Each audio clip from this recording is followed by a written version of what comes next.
Hey there, everybody. I've just finished training. First day of CSM class.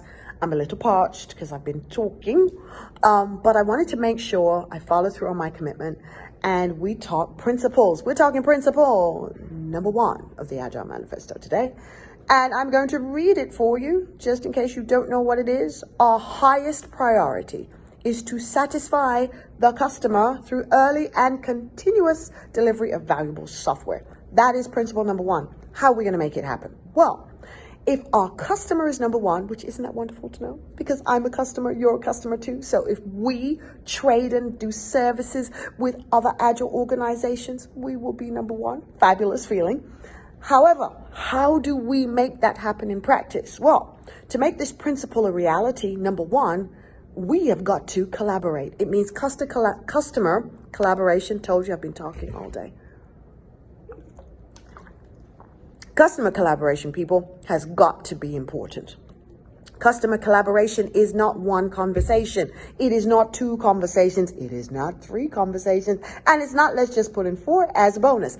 It is continual, consistent communication with intention to understand what your customer is going through and being willing to fulfill value number 4, respond to their change over following a plan.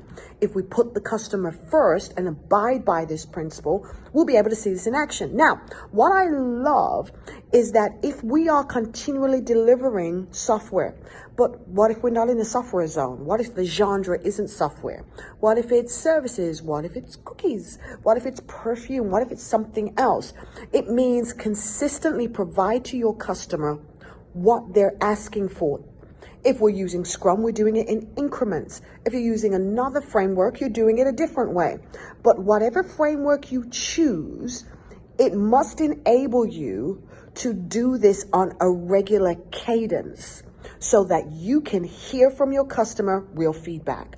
They can tell you if they love it or if they hate it or if they're indifferent to it, where they're really feeling about it, if it excites them or if it's But if you don't, make sure you're consistently communicating in whichever form that works. Find the form that works.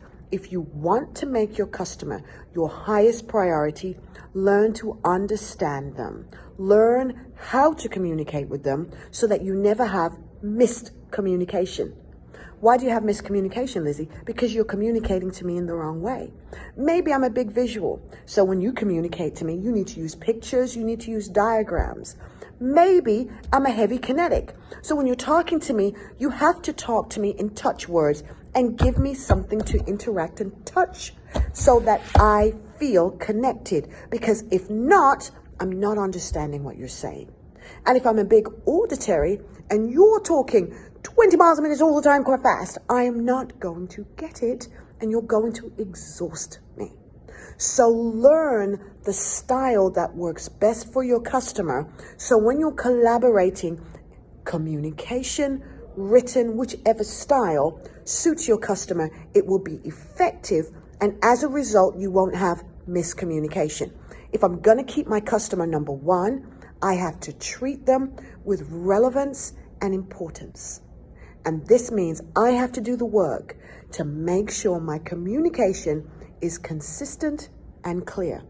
People, it may be hard, but guess what? It sure is doable. And remember, our motto is to commit to discovering better ways. Uncover them. Find a better way to make the collaboration with your customer work. So every time you're delivering something to them early, it's something they love, something they feel involved in, and something that provides them value. That's your challenge. Go do it. Talk to you guys later. Bye-bye.